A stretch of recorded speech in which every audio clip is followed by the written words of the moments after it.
Aq i shpejt dhe i fuqishëm ka qenë zjarri sa që kemi gjetur trupa njerëzish mbi karrika dhe duart mbi tavolinë.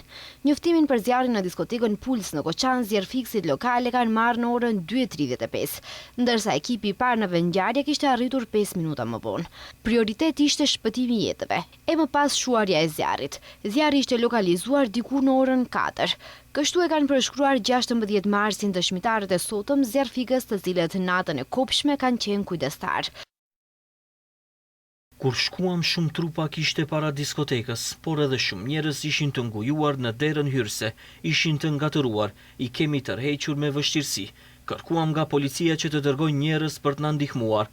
Me ekipe të kombinuara, filluam t'i nxjerrim fëmijët. Ata që ishin me peshë më të dobët, i nxjerrnin më lehtë, kurse ata që ishin më të plot, tërheqja ishte më e vështirë. Disave nuk ju punonin këmbët, sepse ishin në shok, prandaj i merrnim në duar.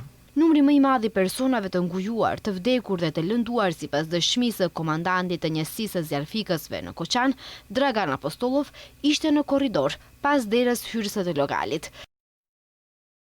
Shuarja e zjarrit u rëndua shumë. Para toaletit kishte një kuti hidranti, brenda kishte një tub ujë, por nuk kishte valvulë dhe nuk mund ta përdornim. Kishte edhe aparate kundër zjarrit të përdorura dhe të hedhura me një anë prej 9 kg. Brenda në lokale, si shpjegoi ai, kishte shumë tym dhe ishte shumë nxehtë. Edhe pse kishte pajisje mbrojtëse, ai tha se ka pasur djegje dhe fluska në duar dhe kokë. Gjykimi do të vazhdojë me dëshmitarët e prokurorisë.